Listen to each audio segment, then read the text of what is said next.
মানুষের বদনজর যে এত খারাপ আগে বিশ্বাস করতাম না, কিন্তু এখন বাস্তবে দেখলাম, চোখে দেখলাম, এখন বিশ্বাস করলাম।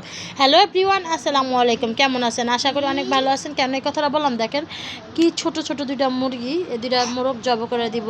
কারণ যেহেতু আমার পিছিয়ে অনেক শত্রু লেগে গেছে, আমি এতদিন ধরে সাত বাগান প্রায় 1.5-2 বছর ধরে ভালোই করছিলাম, যেহেতু আমার নিজের বাড়ি না। আর এখন দেখা যায় আমার অনেক সুন্দর সুন্দর শাকসবজি হয়, অনেকে যত্ন করে। আমার লগেরকম আরও 3জন করছে ছাদ, তাদের কোনো শাকসবজি হইতে চায় না, কোনো কিছু হয় না। তারা অনেক যত্নও করে বেশি, কিন্তু সারাদিন পরিশ্রমও করে বেশি, হয় না। কিন্তু এই মানুষের হিংসা যে পতন হয়, এটা আল্লাহ একদিন বিচার করে দিবে। কারণ আমি দেখেন ছাদটা করছি এত কষ্ট করে, হয়তো আমি আহামরি যে শাকসবজি খাই এটা না, এটা আমি আসলে শখের বিষয় করা। কিন্তু শখের বিষয় করছি যে আমি যেই টাকা খরচ করছি মনে হয় 100 ভাগের 1 ভাগও শাকসবজি খাই নেই। এত টাকাটা বেশি শাকসবজি ফল ফুল খাইতে পারতাম।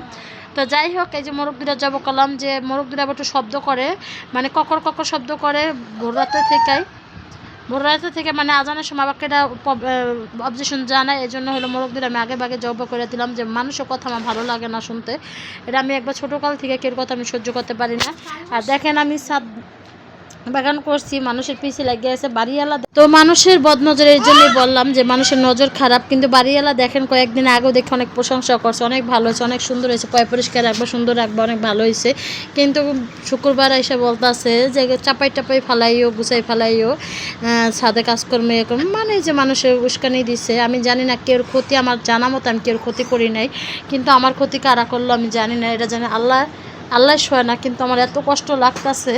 কারণ টের কুদোয়া ঠিক না, কিন্তু আমার অনেক কষ্ট হয়েছে। হইলো আমি ছোট ছোট দুইটা বাচ্চা নিয়ে এত পরিশ্রম করছি, ছাদ বাগানে নিজের মতন করছি, নিজের ছাদ ভাইবা করে ফেলাইছিলাম। কিন্তু এরকম আমার ভুল হয়েছে, আমি এরকম না করলেও পারতাম। কিন্তু ওই যে মনের শখ আল্লাহ তো একটা কথা আছে, শখের বিষয় করছি। আর এত টাকা খরচ করছি ছাদের পিছনে, মানে আমার কোনো বেনিফিটই হয় না, কিন্তু কষ্টের ফলটাও আমি পাইলাম না।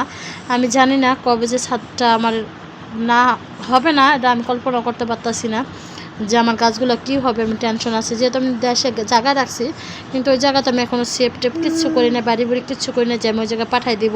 আর ওই জায়গা আপাতত কেউ থাকেও না, যে আমার এই গাছগুলো কে দেখবে, মানে অনেক টেনশন লাগতেছিলো।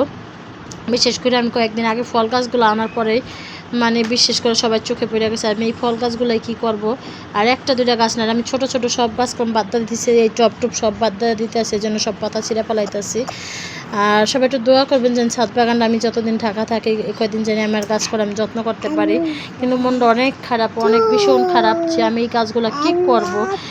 আমি তো বাড়িওয়ালা, আল্লাহ জানি বাড়িওয়ালা একটু হেদায়েত দান করে, যার মনটা জানি ঘুরে যায়। যে যত কথাই বলুক এটা মিথ্যা কথা, কিন্তু সৎ পথে সবারই জয় হয়, মিথ্যা পথে সবাই ধ্বংস হয়, এটা সবাই জানে। আর এই যে গাছ থেকে যে বাঙ্গি টানছি এত মজা ছিল, কিন্তু খাওয়া দাওয়া আমার প্রায় 3-4 দিন ধরে একবার বন্ধ। মনটা ভীষণ খারাপ যে আমি কী করলাম এত টাকা খরচ করে আর নিজের করতে পারলাম না। তো যাই হোক, ভিডিওটা কেমন হয়েছে সবাই কমেন্টে জানাবেন। সবাই ভালো থাকবেন, সুস্থ থাকবেন। আল্লাহ হাফেজ, আসসালামু আলাইকুম।